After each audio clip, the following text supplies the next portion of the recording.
Right now on Denver 7 News at 7 a.m. on Local 3, the fentanyl crisis is impacting Colorado's youth. The tragic trend and how one family is hoping their loss will help others. And we are still months away from the Marshall Fire investigation wrapping up, but a new lawsuit is already pointing fingers. Plus, a Colorado couple travels to the border of Ukraine and Poland to help refugees, how they're supporting families fleeing the war and the scene that they're describing to us there. And some better news of buses rescuing thousands of people from one of the major cities that was hit. Thanks for joining us this morning. I'm Brian Sanders. And I'm Nicole Brady. Here at home, we're getting ready for some great weather in time to start the weekend. Meteorologist Lisa Hidalgo is keeping an eye on those clouds and the sun that's coming. And it is, the sunshine's going to come this afternoon. Quite a bit of cloud cover right now here along, and I'm big again. You can see from our Lyman camera out east where there's quite a bit of cloud cover early on. You might see a few light rain showers, maybe a sprinkle or two here this morning. A lot of what is being picked up here on satellite and radar is going to be just cloud cover. In the mountains, still seeing some light snow, but that's going to clear up by this afternoon too. So at the bus stop this morning, clouds will be right around 40 degrees. It's actually pretty mild out there right now. More sunshine this afternoon, mid to upper 50s as your kids are getting home. Great looking start to the weekend, although a little on the chilly side compared to what we saw yesterday. Upper 50s to near 60 from Denver north to Fort Collins. Closer to Castle Rock and Parker, we'll see some low to mid 50s. 40s and upper 30s for the mountains this afternoon. Coming up, we are in for a really big warm up this weekend. We'll take a closer look at that. Much warmer tomorrow. Details here in just a few minutes. And we do have some sloppy conditions in parts of the high country right now. Along I-70, you can see it actually in Vail right now, some of the slush that's along parts of I-70. It did have some snow showers up there early this morning. It looks like it's just going to be wet for you, and with some slush areas up on I-70. Take a look at the drive that's here in town. The big problem has been this crash on the westbound side of I-70 right at Havana, and from the CDOT camera back here at 225, you could still see some of the delays here on that westbound side, but all lanes are open. The drive time reflects it. It is getting a little bit better in there, still about 30 minutes, also affecting northbound 225 up from Colfax, so some extra time needed. Colfax might not be a bad option for you, or 47th Avenue, or even 56th Avenue to get around it. The rest of the drive, pretty standard, and no other big issues. Well, overnight, we got some pretty scary pictures into our newsroom showing why a plane was forced to make an emergency landing at DIA. Take a look at this. It's a plane's windshield, and you can see it's completely shattered. A passenger tells us it happened during the flight. The Delta flight was on its way to Washington, D.C. from Salt Lake City. A passenger took the photo and said the crew told passengers the window had just shattered spontaneously. In a statement, Delta Airlines said the flight, quote, experienced a maintenance issue mid-flight. Our team worked quickly to accommodate customers onto a new plane, and we sincerely apologize for the delay and inconvenience. More Colorado families are dealing with heartbreaking losses because of fentanyl-laced drugs. The parents of a 1-year-old girl are now facing charges for her death after she was found with fentanyl in her system. And then within hours, we learned about 2 teens who died from fentanyl poisoning. We want to bring in Denver 7's Jessica Crawford this morning because the parents of one of those teens has a message to others before it's too late. That's right. Sadly, Alameda High School has announced the death of student Kimberly Jimenez Figueroa, and her parents are saying that her death is linked to fentanyl. They're hoping that sharing that information could help save the lives of other students. And that school is going to have counselors on site today to help students who are grieving. A hard time for students, a very hard time for those parents. And this is not the only suspected fentanyl death to have taken place recently here in the metro. Hours after we learned this information, the Highlands Ranch High School confirmed the death of Ty Burns, who was recently enrolled there as an 11th grader. The Douglas County Sheriff's Office told Denver 7 it's still an open investigation, but investigators do believe the 17-year-old's death is the result of a drug overdose and that fentanyl is involved. And we just learned that this terrible drug claimed the life of a Brighton infant back in January. Now her parents are facing charges.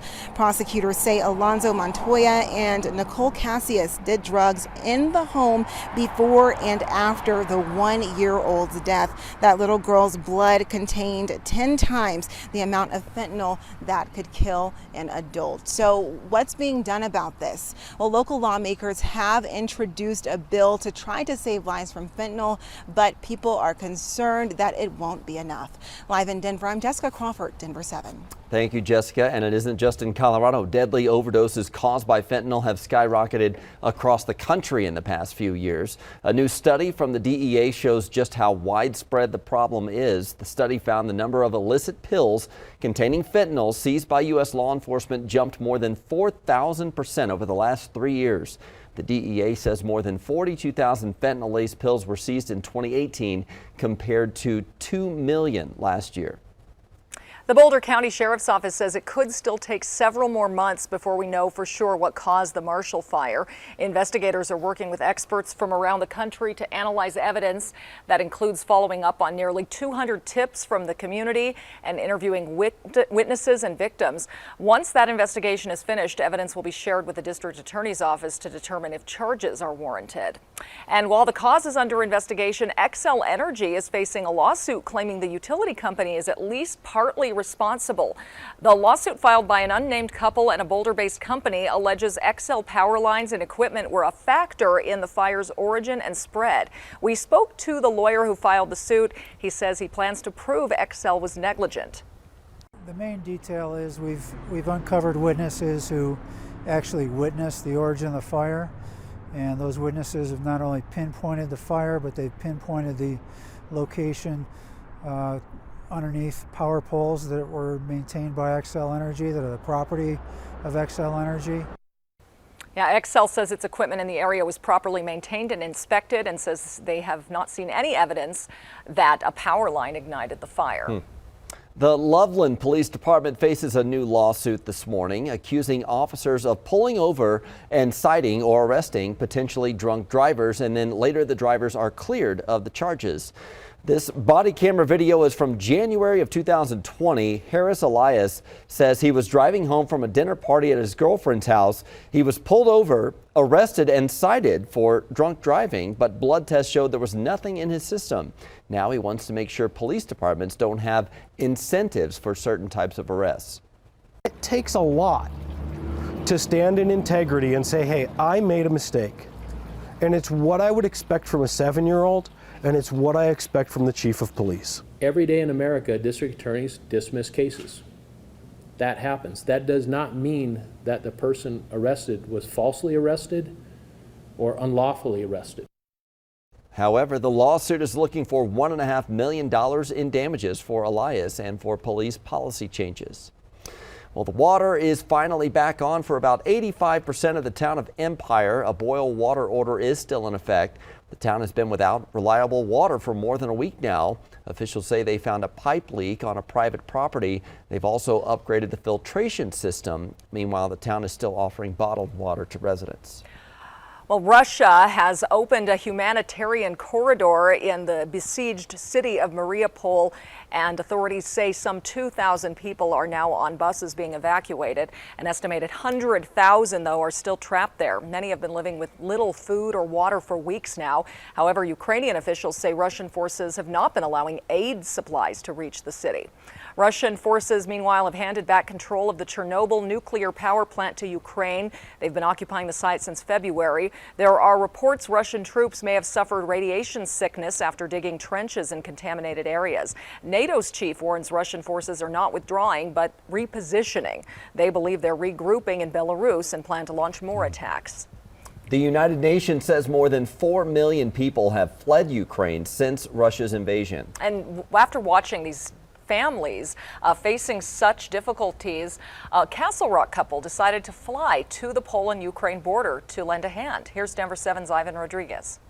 At the Polish border, refugees from Ukraine arrive daily by the tens of thousands. Quite an emotional experience when you see the people come across. And are met by people like Ralph and Deborah Yatsko. They're from Castle Rock and felt a need to help. Where are you along the Polish-Ukraine border, and what are you seeing from the ground? Right now, we are actually in Shemish.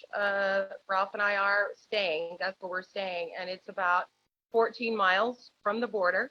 Since last Saturday, they've been volunteering with World Central Kitchen, providing meals for refugees already in Poland and those waiting to cross. They're often waiting in Ukraine to come across for 7 hours, 10 hours.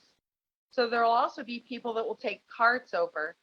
They'll take carts of sandwiches or something to drink to the other side. A draining experience filled with long hours, but one they know is making a difference. Tiredness we feel at the end of the day is still probably nothing compared to what some of these folks are going through. You see the looks on people's faces when you give them some food or drink when they've had such a long journey and they're exhausted.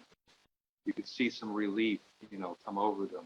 And that's very, fulfilling to see. Although they'll be returning to Colorado in a week, they'll never forget the people they've met or the resolve they've shown. They're not going to be stopped by what's going on, by what the Russians are doing. I hope and pray that the war ends, that these people can go back to rebuild their lives. Ivan Rodriguez, Denver 7. World Central Kitchen was founded in 2010 by celebrity chef Jose Andres following the earthquake in Haiti. A new study shows a promising treatment for viruses, how ultraviolet lights could be the answer to curing COVID and more.